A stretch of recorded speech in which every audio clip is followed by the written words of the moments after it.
जय हिंद साथियों, स्वागत करता हूं आप सभी का अपने यूट्यूब चैनल पर। साथियों, आज इस वीडियो में हम आपके लिए एसएससी सीएचएसएल के लिए एक महत्वपूर्ण प्रैक्टिस सेट लेकर आए हैं, जिसके सभी क्वेश्चन सेलेक्टेड इंपॉर्टेंट और गोल्डन क्वेश्चन होने वाले हैं। और आज के प्रैक्टिस सेट के माध्यम से आप यह पता कर सकते हो कि कहां कहां से आपसे क्वेश्चन पूछे जाते हैं, कौन कौन से टॉपिक आपके लिए इंपॉर्टेंट होने वाले हैं, कौन कौन से टॉपिकों को आपने तैयार कर लिया है, कौन कौन से ऐसे टॉपिक हैं जिन पर आपने अभी तक ध्यान नहीं दिया है और उनसे क्वेश्चन पूछे जाते हैं। तो इस वीडियो में हम पूरे टॉपिकों के बारे में बात करने वाले हैं, जो आपको सीधे आपके एसएससी सीएचएसएल आपको एग्जाम में देखने को मिलने वाले हैं। तो मेरे प्यारे साथियों, अगर आप भी एसएससी सीएचएसएल की तैयारी कर रहे हो तो इस वीडियो को पूरा ध्यान से जरूर देख लेगा, क्योंकि इस प्रैक्टिस सेट के माध्यम से आप यह पता कर सकते हो कि आपका कौन सा टॉपिक इंपॉर्टेंट है, कहां कहां से आपसे क्वेश्चन पूछे जाते हैं, कौन से टॉपिक ऐसा है जिसकी तैयारी आपकी हो चुकी है, कौन से टॉपिकों की तैयारी आपने अभी तक नहीं की है, आपके कौन से टॉपिक छूटे रहे हैं। तो बिना टाइम गवाई करते हैं वीडियो को स्टार्ट। आपका पहला क्वेश्चन है, मानव शरीर के दोनों ओर स्थित अंग को पहचाने। तो आपसे क्वेश्चन में पूछा गया है कि मानव शरीर में जो स्थित दोनों ओर अंग है वह आपका कौन सा है। तो मानव शरीर में जो स्थित दोनों अंग है वह है आपका वृक्क। वृक्क जो है मानव शरीर के क्या है, दोनों ओर स्थित होता है। वृक्कों की संख्या जो होती है 2 होती है, कि जो आपके उदर भाग में पाए जाते हैं। और यह काम क्या करते हैं, तो रक्त को शुद्ध करने का जो काम करते हैं वृक्क करते हैं। और आपका जो है यकृत जो है मानव शरीर की सबसे बड़ी ग्रंथि है, और यह जो है पित्तरस का स्राव करती है। कौन सी? यकृत। तो क्वेश्चन में आपसे पूछा गया था, मानव शरीर के दोनों ओर स्थित अंग को पहचानिए। तो वृक्क इसमें बी विकल्प के साथ इसमें आपका करेक्ट जवाब होगा। मेरे प्यारे साथियों, आज के जो सभी क्वेश्चन है सेलेक्टेड क्वेश्चन है, और आज को जो टारगेट दिया जाता है वह आपका इन क्वेश्चनों में से आपको 18 क्वेश्चनों का टारगेट दिया जाता है। अगर आप भी इन क्वेश्चनों में से 18 क्वेश्चनों को सही कर पाते हैं तो आपका जो है जीके जीएस का लेवल बहुत अच्छा हो चुका है। तो देखते हैं आज कितने बच्चे ऐसे हैं जो इस टारगेट को पार कर पाते हैं और इस टारगेट से आगे बढ़ जाते हैं। तो आज को जो आपका टारगेट दिया जाता है, आपको 18 क्वेश्चनों का टारगेट दिया जाता है। अगला क्वेश्चन आपका, मुख्यतः किसके कहने पर महात्मा गांधी किसानों की समस्याओं को सुलझाने के लिए चंपारण गए थे। तो यह क्वेश्चन आपका एग्जाम की दृष्टि से बहुत इंपॉर्टेंट क्वेश्चन बन जाता है, और 100% यह आपको किसी न किसी शिफ्ट में क्वेश्चन मिलने वाला है। क्वेश्चन आपका, मुख्यतः किसके कहने पर जो है महात्मा गांधी किसानों की समस्याओं के लिए चंपारण गए थे। तो चंपारण आपके किसके लिए गए थे? तो आपका सही जवाब होगा जो आपके कहने पर जो गांधी जी चंपारण गए थे वह आपके राजकुमार शुक्ल के कहने पर क्या गए थे, आपके चंपारण गए थे। सी विकल्प के साथ इसमें आपका करेक्ट जवाब होगा। एक आपने सुना होगा चंपारण सत्याग्रह आपका कब हुआ था, तो 1917 में आपका चंपारण सत्याग्रह हुआ था। इस डेट का भी आपको पता होना चाहिए, क्योंकि यह क्वेश्चन भी आपसे पूछा जा सकता है। अगले क्वेश्चन पर बढ़ते हैं। अगला क्वेश्चन आपका, कौन सी नदी अधिकतम देशों से होकर गुजरती है। तो आपने अभी तक क्वेश्चन पढ़ा होगा, विश्व की सबसे बड़ी नदी, विश्व की सबसे छोटी नदी, भारत की सबसे बड़ी नदी, भारत की सबसे छोटी नदी। और आपने क्वेश्चन पढ़ा होगा, भारत की सबसे बड़ी सहायक नदी, विश्व की सबसे सहायक बड़ी नदी। तो आपने अभी तक इन्हीं क्वेश्चनों पर विचार किया होगा, मगर आपसे क्वेश्चन में पूछा गया है कौन सी नदी अधिकतम देशों से होकर गुजरती है, क्योंकि यह क्वेश्चन आपका ऐसा क्वेश्चन भी आपसे एग्जामिनर पूछ सकता है। तो बताइएगा कौन सी नदी ऐसी है जो अधिकतम देशों से होकर गुजरती है। तो मेरे प्यारे साथियों, वह है आपकी डेन्यूब नदी, जो है मेरे प्यारे साथियों आपकी क्या है, सबसे अधिक देशों से होकर गुजरती है, यानी डी विकल्प के साथ इसमें आपका बिल्कुल करेक्ट जवाब होगा। क्या होती है? यह आपकी जो है यूरोप की सबसे दूसरे नंबर की नदी है, यूरोप में दूसरी सबसे बड़ी नदी है, और सबसे अधिक देशों से होकर गुजरती है। बात करते हैं इसके निर्माण की, तो इसका निर्माण जो होता है फॉरेस्ट पर्वत से क्या होता है, इसका निर्माण होता है। क्वेश्चन आपसे पूछा गया था सबसे अधिक देशों से होकर जाने वाली नदी, तो डेन्यूब जो नदी है सबसे अधिक देशों से होकर जाती है, यानी डी विकल्प के साथ इसमें आपका करेक्ट जवाब हो जाएगा। अगला क्वेश्चन देखते हैं। अगला क्वेश्चन आपका, निम्नलिखित में से एक वायुमंडल की ओजोन परत की मोटाई मापने वाली इकाई है। तो बताइएगा इनमें से ओजोन परत की जो मोटाई नापती है वह आपका क्या नापता है।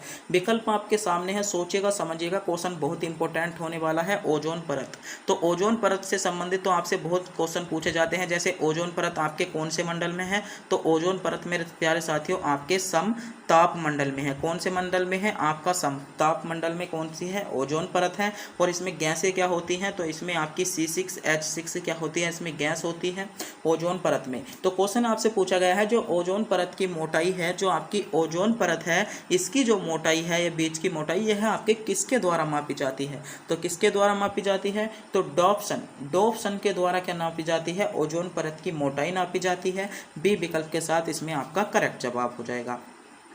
बात कर लेते हैं तो आपका नॉट के द्वारा क्या नापी जाती है? तो मेरे प्यारे साथियों, नॉट के द्वारा जो नापी जाती है वह आपकी जो नाव होती हैं, जो समुद्री जहाज बोल सकते हैं, क्या है, उनकी जो आपकी गति होती है जहाज़ों की, वह आपकी नोट के द्वारा नापी जाती है। बात करते हैं पॉइंट्स द्वारा क्या नापा जाता है। तो पॉइंट्स द्वारा जो नापा जाता है, तो इसकी क्या नापी जाती है? श्यानता आपकी नापी जाती है। और मैक्सवेल के द्वारा जो नापी जाती है वह आपका बल, इसमें आपका चुंबकीय, जो आपका चुंबकीय गुरुत्व त्वरण हो जाएगा, इसके द्वारा मापा जाता है। अगले क्वेश्चन पर बढ़ते हैं। अगला क्वेश्चन है आपका, निम्नलिखित में से कौन सी तृतीयक आर्थिक गतिविधि है? तो तृतीयक आर्थिक गतिविधि आपसे पूछी गई है कि इनमें से बुनाई करना, आपका शिकार करना, व्यापार करना या खेती करना। तो तृतीय आर्थिक गति आपसे पूछा गया है। तो मेरे प्यारे साथी, जो तृतीयक आर्थिक गति है वह है आपका व्यापार करना। क्या है? व्यापार करना आपका तृतीयक आर्थिक गति है, यानी सी विकल्प के साथ इसमें आपका सही जवाब हो जाएगा।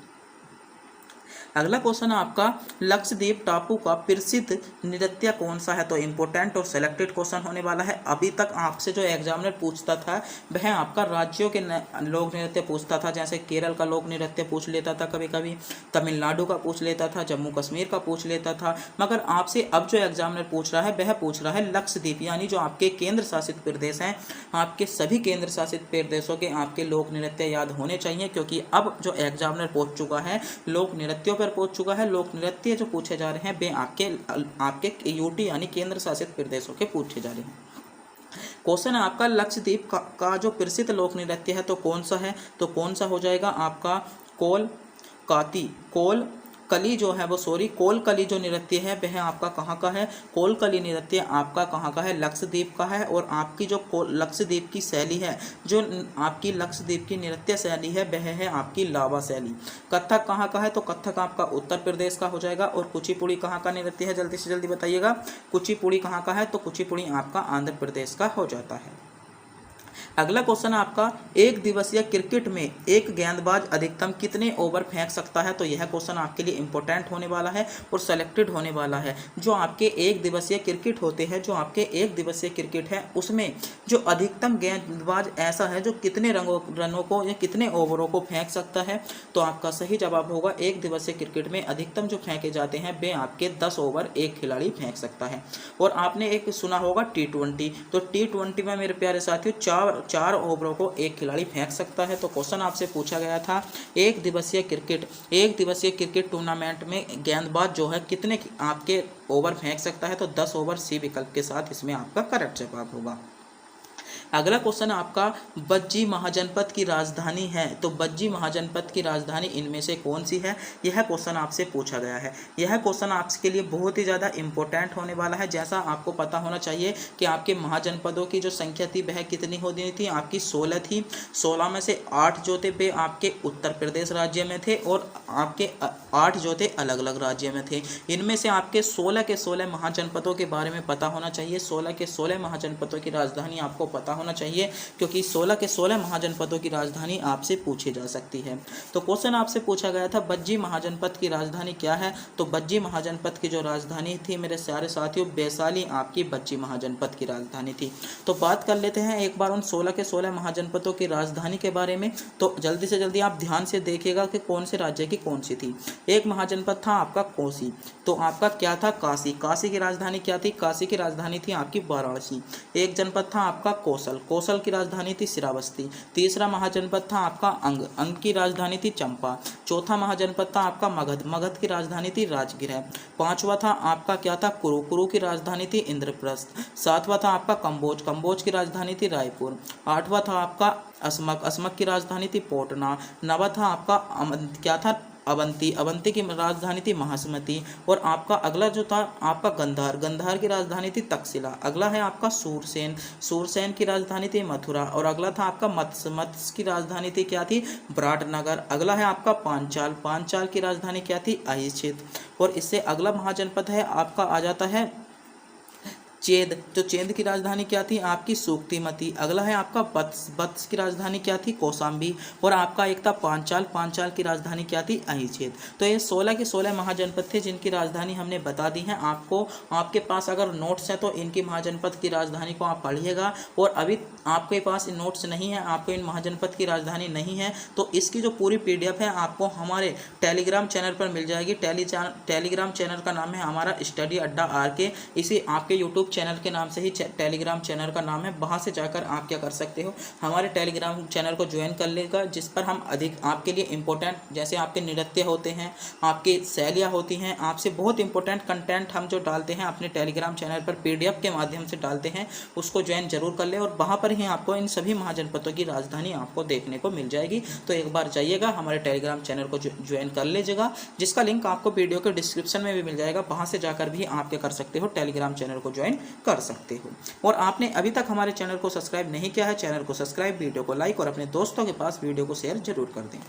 अगला क्वेश्चन है आपका, निम्नलिखित में से किसकी स्थापना वर्ष 1875 में मुंबई में हुई थी। तो आपसे पूछा गया है अलीगढ़ आंदोलन की, सत्यशोधक समाज की, आर्य समाज की या ब्रह्म समाज की। तो बताइएगा निम्नलिखित में से जो किसकी स्थापना आपकी ऐसी थी जो आपकी 1875 में की गई थी। तो किसकी स्थापना की गई थी, आपका सही जवाब होगा मेरे प्यारे साथियों, इसमें आपका सही जवाब होगा आर्य समाज की।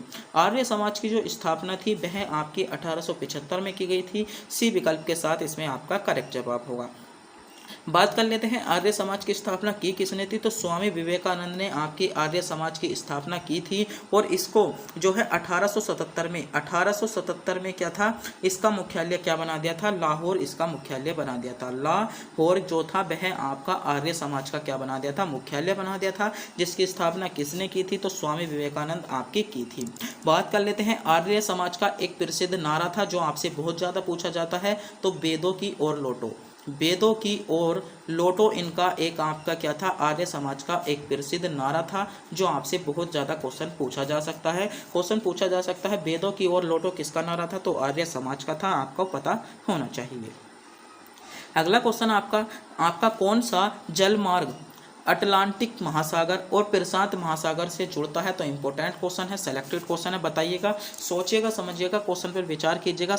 आपके सामने क्वेश्चन है कि कौन सा जलमार्ग अटलांटिक महासागर को प्रशांत महासागर से जोड़ता है। तो कौन सा शहर जोड़ता है, तो आपका इसमें मेरे प्यारे साथियों सही जवाब क्या होगा, आपका सही जवाब इसमें आपका करेक्ट जवाब होगा पनामा नहर। इसमें आपका बी विकल्प के साथ इसमें आपका सही जवाब होता है। पनामा नहर आपका अटलांटिक महासागर और प्रशांत महासागर को क्या करता है, जोड़ता है। अगला क्वेश्चन है आपका मनरेगा। मनरेगा ग्रामीण परिवार का प्रति वर्ष दिनों का रोजगार प्रदान कराता है। जो आपकी मनरेगा है, आपकी मनरेगा जो है वह आपको ग्रामीण जो आपके परिवार हैं उनको प्रति वर्ष कितने दिनों का रोजगार देने के लिए आपका कहता है। तो कितने दिन हो जाएंगे आपका 100 दिन। मनरेगा जो है उसमें आपके ग्रामीण परिवारों को कम से कम 100 दिन का क्या है, आपको इनका रोजगार देना होगा। बात कर लेते हैं मनरेगा। तो मनरेगा के जो आपका गठन किया गया था वह आपका किया गया था आपका 2005 में मनरेगा के लिए अधिनियम पारित हो गया था। और इसको 2000 आपका 9 में इसका क्या नाम दे दिया था, नरेगा का नाम इसको दे दिया था। तो आपको पता होना चाहिए। बात कर लेते हैं मनरेगा या नरेगा कौन से आर्टिकल से संबंधित है, तो यह भी आपसे क्वेश्चन पूछ लिया जाता है। तो कौन से आर्टिकल में, आर्टिकल 40 में आपको इसका जिक्र मिल जाता है। अगला क्वेश्चन है, निम्नलिखित में से किस प्रकार के दर्पण आपके प्रकाश के पार्श्व परिवर्तन होता है। तो किस प्रकार के दर्पण से होता है, तो समतल दर्पण के द्वारा आपके पार्श्व परिवर्तन होता है। यानी इसमें जो करेक्ट जवाब होगा डी विकल्प के साथ आपका सही जवाब होगा। अगला क्वेश्चन है आपका, निम्नलिखित में से कौन अर्धपर्णपाती वनों की मुख्य प्रजाति है? तो आपसे बताना होगा, क्वेश्चन आपसे पूछा गया है निम्नलिखित में से कौन से अर्धपर्णपाती वनों की मुख्य प्रजाति है। तो निम्नलिखित में से जो आपके अर्धपर्णपाती वनों की प्रजाति है वह आपकी कौन सी है? तो मेरे प्यारे साथियों, आपका करेक्ट जवाब होगा चंदन। चंदन आपकी अर्धपर्णपातियों की प्रजाति है, ए विकल्प इसमें आपका सही जवाब होगा। और चंदन के आपके पेड़ वृक्ष उगाने के लिए लगभग 100 से 200 सेंटीमीटर वर्षा की होना आवश्यक है, जब भी आपके चंदन के पेड़ होते हैं। तो यह क्वेश्चन भी आपसे पूछा जा सकता है। अगला क्वेश्चन है, निम्नलिखित में से किस मौलिक कर्तव्यों के प्रावधान में यह निर्धारित किया गया है कि सभी भारतीयों को भारतीय राष्ट्रीय ध्वज और भारतीय राष्ट्रीय गान के प्रति सम्मान दिखाना चाहिए? आपके ऑप्शन है अनुच्छेद 51 के ए के बी में, अनुच्छेद 51 के ए के डी में, अनुच्छेद 51 के ए के ए में या अनुच्छेद 51 के ए के सी में। तो क्वेश्चन आपसे पूछा गया है भारतीय ध्वज और राष्ट्रीय गान, भारतीय ध्वज और भारतीय राष्ट्रीय गान के प्रति सम्मान दिखाना चाहिए, यह आपका कौन से अनुच्छेद में कहा गया है? तो सही जवाब होगा अनुच्छेद 51 के ए में। अनुच्छेद 51 के ए के भी ए में क्या कहा गया है? आपका कहा गया है, यानी सी विकल्प के साथ इसमें आपका करेक्ट जवाब होगा। अगला क्वेश्चन है आपका, शेर खान ने हुमायूं को कन्नौज में वर्ष में हराया था। तो शेर खान ने हुमायूं को जो कन्नौज में हराया था, कौन से वर्ष में हराया था? सीधे तौर पर आपसे क्वेश्चन में पूछा गया है कि कन्नौज का युद्ध कब हुआ था। तो कन्नौज का जो युद्ध हुआ था मेरे प्यारे साथियों, आपका 1540 में हुआ था। और जिसको शेर खान यानी शेरशाह सूरी भी उसके हम कह सकते हैं, शेरशाह सूरी ने हुमायूं को 1540 में कन्नौज में हराया था, यानी सी विकल्प के साथ इसमें आपका करेक्ट जवाब होगा। अगला क्वेश्चन है, निम्नलिखित में से कौन सी झील भारत की सबसे बड़ी झील है? तो बताइए, बुलर झील, वेबनाथ झील, सुपा झील या कजिया झील। तो बताइए निम्नलिखित में से सबसे बड़ी झील कौन सी हो जाएगी? तो सबसे बड़ी झील जो है वह है आपकी वेबनाथ झील। वेबनाथ झील जो है वह आपकी भारत की सबसे बड़ी झील है, यानी बी विकल्प आपका सही जवाब होगा, जो कि आपके कहाँ पर है? आपकी केरल में है। और मीठे पानी की सबसे बड़ी झील कौन सी है? तो बुलर झील मीठे पानी की सबसे बड़ी झील है। अगला क्वेश्चन है आपका, मिशन इंद्रधनुष भारत सरकार की एक पहल के साथ जुड़ा हुआ है। तो मिशन जो इंद्रधनुष है वह भारत सरकार का ऐसी इनमें कौन सी पहल है जिसके साथ जुड़ा हुआ है? तो मेरे प्यारे साथियों, इंद्रधनुष जो जुड़ा हुआ है वह आपका टीकाकरण के द्वारा जुड़ा हुआ है। मिशन जो टीका इंद्रधनुष है वह भारत की पहल यानी टीकाकरण के साथ जुड़ा हुआ है, जिसकी जो टीकाकरण के जो चलाया गया था वह आपका चलाया गया था 25 दिसंबर से। टीकाकरण आपका 25 दिसंबर 2014 से आपका चलाया गया था। यह आपका किससे जुड़ा हुआ है? तो मिशन इंद्रधनुष जो है आपका टीकाकरण से जुड़ा हुआ है। अगला क्वेश्चन आपका, म्यांमार का मुख्य धर्म कौन सा है? तो म्यांमार का मुख्य धर्म कौन सा है? तो म्यांमार का जो मुख्य धर्म है वह है आपका बौद्ध धर्म। बौद्ध धर्म जो है म्यांमार का मुख्य धर्म है, यानी डी विकल्प के साथ इसमें आपका करेक्ट जवाब होगा। अगला दो क्वेश्चन है, बांग्लादेश का राष्ट्रीय फल कौन सा है? तो बांग्लादेश का राष्ट्रीय फल आपसे पूछा गया है। बांग्लादेश का राष्ट्रीय फल है आपका कटहल। कटहल आपका बांग्लादेश का राष्ट्रीय फल है, यानी डी विकल्प के साथ इसमें आपका करेक्ट जवाब होगा। अनार जो राष्ट्रीय फल है वह आपका अफगानिस्तान का है, और आम जो राष्ट्रीय फल है वह आपका पाकिस्तान का भी है और किसका भी है? भारत का भी है। तो सेब कमेंट बॉक्स में बताइएगा, सेब राष्ट्रीय फल कहाँ का है? शायद मुझको इस क्वेश्चन का नहीं पता कि सेब राष्ट्रीय फल कहाँ का है। तो जल्दी से जल्दी अगर जो भी बच्चा इस क्वेश्चन का जवाब जानता है तो कमेंट बॉक्स में बताइएगा कि सेब आपका कहाँ का राष्ट्रीय फल है। तो जल्दी से जल्दी कमेंट बॉक्स में बता दीजिएगा। अगला क्वेश्चन है आपका, निम्नलिखित में से किस संगठन के सामान्य डेट संरक्षण विनियम का मसौदा तैयार किया गया? तो किस में किया गया था? आपका सही जवाब जो होगा इसमें आपका करेक्ट जवाब होगा, बिल्कुल जो सही जवाब इसमें आपका होने वाला है श्रम संगठन। आपका क्या हो जाएगा? संयुक्त राष्ट्र श्रम संगठन इसमें आपका बिल्कुल करेक्ट जवाब हो जाता है। तो आपसे क्वेश्चन पूछा गया था, निम्नलिखित में से किस संगठन के सामान्य संरक्षण विनियम का मसौदा तैयार किया गया था? तो संयुक्त राष्ट्र संगठन इसमें आपका सही जवाब होगा।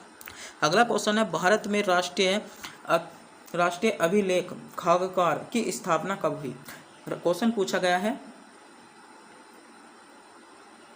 भारत में राष्ट्रीय अभिलेखागार की जो स्थापना जो अभिलेखागार की स्थापना की गई थी वह आपके किस वर्ष की गई थी? तो इंपॉर्टेंट क्वेश्चन बन जाता है, किस वर्ष की गई थी? आपका सही जवाब होगा 1835 में की गई थी। आपका डी विकल्प के साथ सही जवाब होगा। अगला क्वेश्चन है, चिकनकारी कढ़ाई के लिए निम्नलिखित में से कौन सा स्थान प्रसिद्ध है? तो चिकनकारी कढ़ाई के लिए कौन सा स्थान प्रसिद्ध है? आपका सही जवाब होगा चिकनकारी कढ़ाई के लिए। तो चिकनकारी कढ़ाई के लिए कौन सा स्थान है? तो आपका लखनऊ इसमें डी विकल्प विकल्प के साथ इसमें आपका करेक्ट जवाब हो जाता है। अगला क्वेश्चन है आपका, सिंधु घाटी सभ्यता की विकसित अवस्था में निम्नलिखित में से किस स्थल के घरों में कुओं के अवशेष मिले।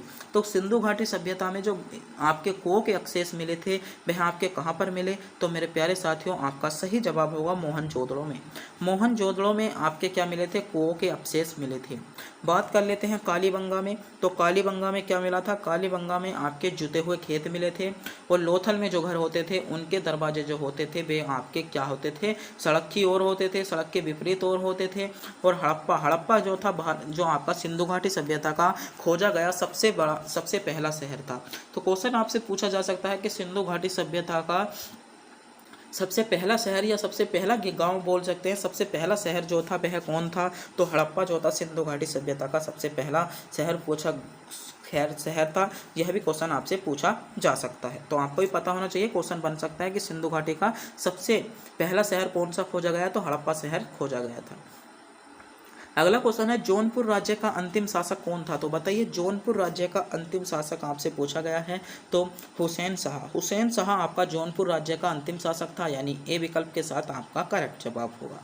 अगला क्वेश्चन है, निम्नलिखित में से कौन सी भूकंप तरंगे अनुदैर्ध्य तरंगे हैं। तो अनुदैर्ध्य तरंग कौन सी हो जाती है, पी तरंग आपकी अनुदैर्ध्य तरंग है, यानी ए विकल्प आपका करेक्ट जवाब होगा।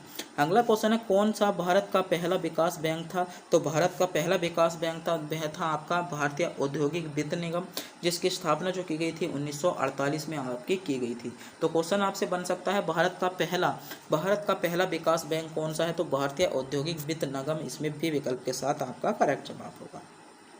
अगला क्वेश्चन है, किसी पदार्थ की मात्रा मापने के लिए निम्नलिखित में से ऐसा ही मात्रक है। तो पदार्थ की मात्रा आपकी मोल के द्वारा नापी जाती है। मीटर किसका है, तो मीटर जो है आपका किसका है, आपका दूरी का है। और कैंडला ज्योति तीव्रता का है, किसका, कैंडला ज्योति तीव्रता का है।